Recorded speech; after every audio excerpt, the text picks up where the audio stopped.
Chers amis, bonjour et bienvenue sur cette 72e bulle de sagesse où nous allons parler d'amusement et de distraction. Jusqu'à une date assez récente dans l'histoire de l'humanité, l'amusement et la distraction étaient le fait des enfants ou le fait des adultes immatures. En réalité, si l'on étudie, chose que j'aime bien faire, vous le savez, l'étymologie de ces mots, on se rend compte que la distraction, se distraire, eh bien vous savez ce que c'est être distrait. C'est être tiré de sa concentration, c'est être tiré de son fil conducteur par quelque chose qui vous en distrait justement, qui vous en extrait. L'amusement, quant à lui, étymologiquement parlant, il est, le A c'est privatif, amuser c'est couper quelqu'un de sa muse. Donc en vieux français, c'est couper quelqu'un de sa petite voix intérieure qui lui donne des informations précieuses. La muse du poète, vous savez ce que c'est.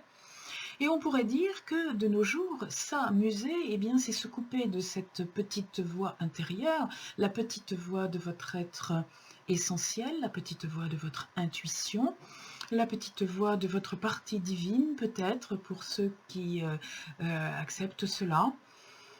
Et c'est en réalité donc s'ouvrir à des choses extérieures, à des bruits extérieurs, à des voix extérieures, plutôt que de s'ouvrir à son intérieur. Donc s'amuser et se distraire, c'est, je résume, quitter son droit chemin personnel pour aller se diluer dans les propositions de distraction du monde.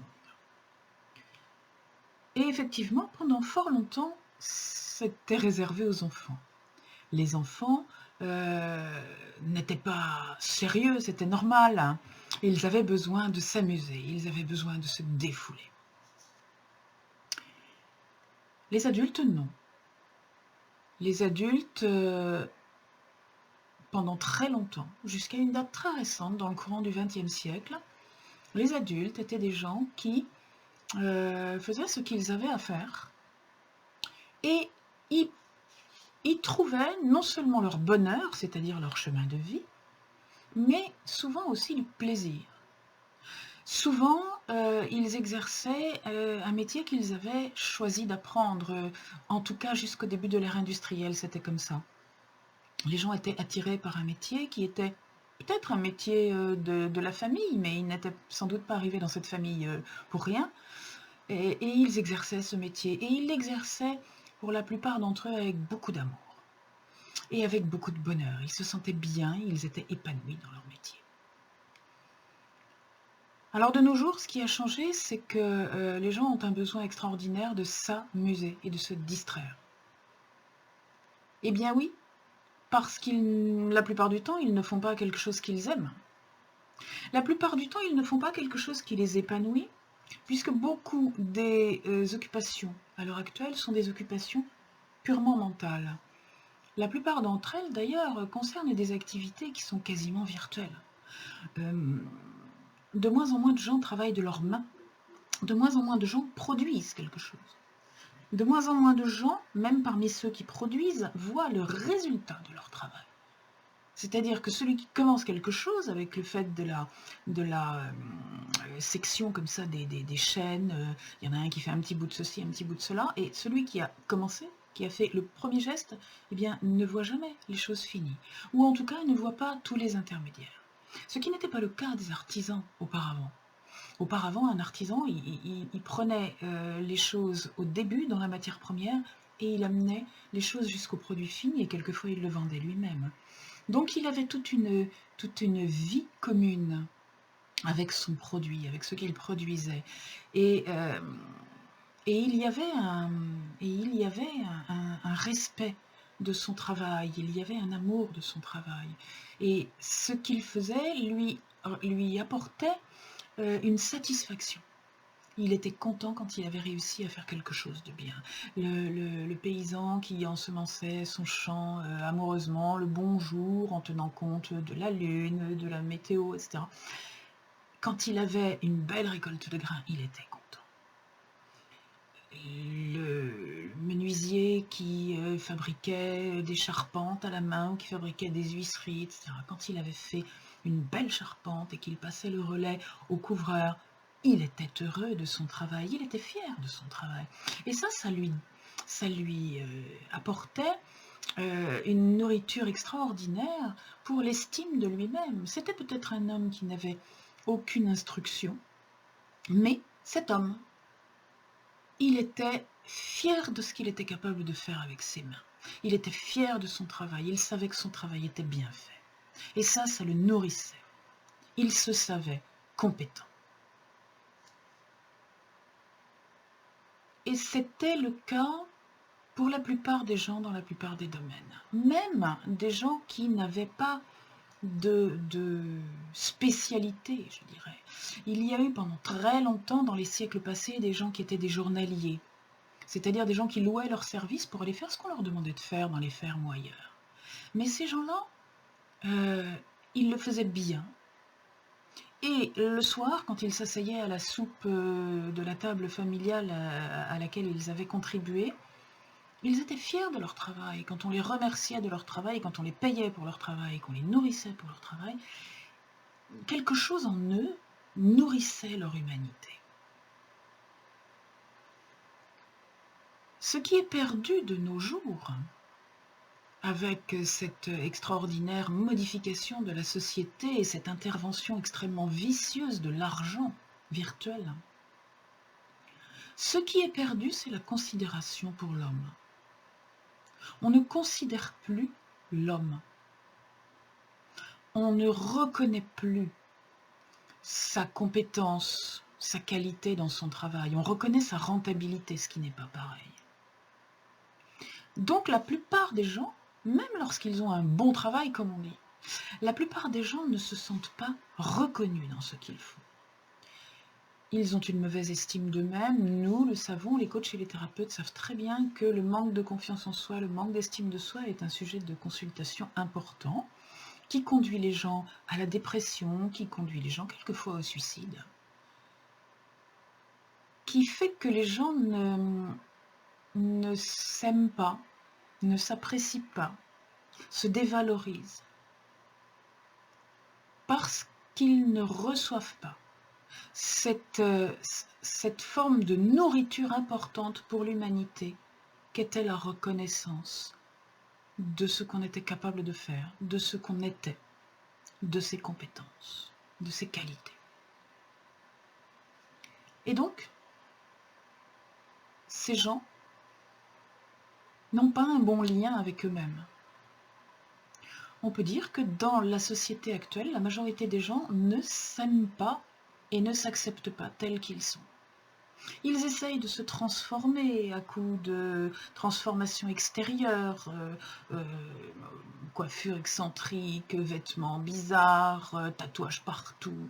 Ils essayent de se transformer parce qu'ils ne s'aiment pas tels qu'ils sont. Ils ne s'acceptent pas tels qu'ils sont. Parce qu'on ne leur a pas donné l'occasion, depuis tout petit d'ailleurs, et l'école contribue énormément à ça, l'école contribue beaucoup à écraser au lieu d'essayer de faire monter l'estime de soi. Ils n'ont pas réussi à se trouver intéressants. Ils n'ont pas confiance en ce qui vient, en ce qui sort d'eux-mêmes. Ils se sentent incompétents, ils se sentent incapables, et en tête-à-tête avec eux-mêmes, ils ont peur et ils s'ennuient. Donc, ils n'ont pas envie d'entendre ce qui vient de leur intérieur. Ils n'ont pas envie d'entendre leur muse. Ils n'ont pas envie de suivre leur chemin parce qu'ils ne voient pas l'intérêt de leur chemin. Voilà pourquoi ils ont tant besoin de se distraire, c'est-à-dire de s'occuper, ce mental qui rumine en permanence à leur dire qu'ils ne sont pas des gens bien. Ils ont tant besoin de se distraire en occupant leur mental à des choses extérieures. Ils ont tant besoin de se couper de leur muse qui leur dit « tu vas pas bien, il faudrait faire quelque chose ».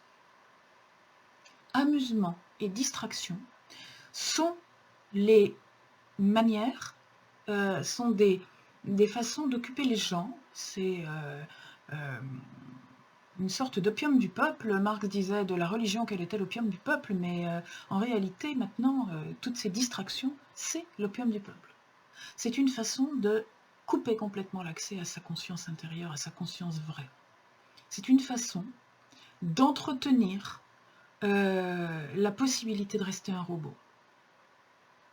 Entretenir la possibilité de continuer à faire quelque chose d'inintéressant, qui ne nous correspond pas, sans être accepté, aimé, reconnu, en étant quelquefois maltraité, souvent.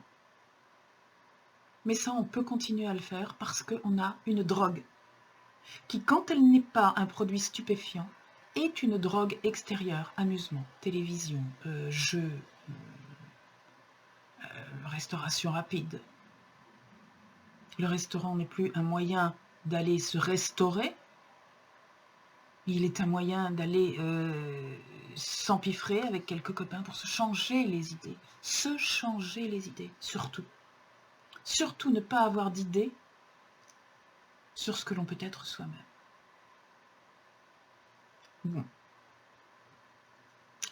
Je ne veux pas être défaitiste du tout. Mais je constate quand même qu'en période de confinement, par exemple, on a pu le voir, évidemment, on ferme les choses dites non essentielles. Donc on ferme les salles de sport qui permettent de s'épuiser physiquement jusqu'à ne plus penser. On ferme les salles de spectacle qui, quelquefois, je vous l'accorde, ont un rôle culturel, mais hélas pas toujours. Un certain nombre de spectacles, oui, sont des spectacles qui peuvent nourrir la culture, d'autres, hélas, non, mais ils permettent de s'amuser.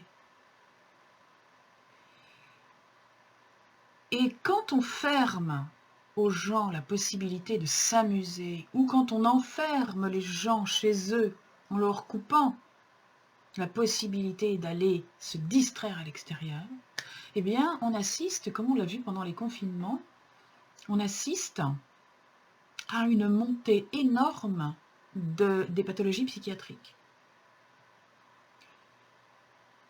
Il devient difficile pour une grande partie de la population au XXIe siècle, de la population de la Terre, dans les pays dits développés, de rester en tête-à-tête avec soi-même.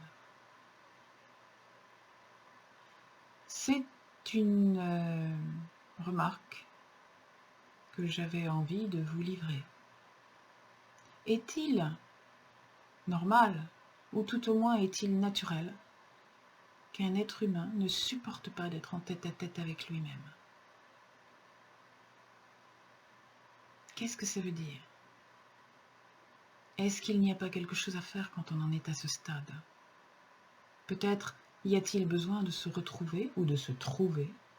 Peut-être y a-t-il besoin d'apprendre à se connaître, à se découvrir et à se rendre compte qu'on est en train de vivre une vie qui ne nous correspond pas.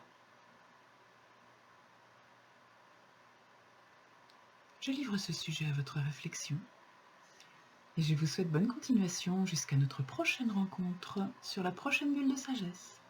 Merci de votre présence.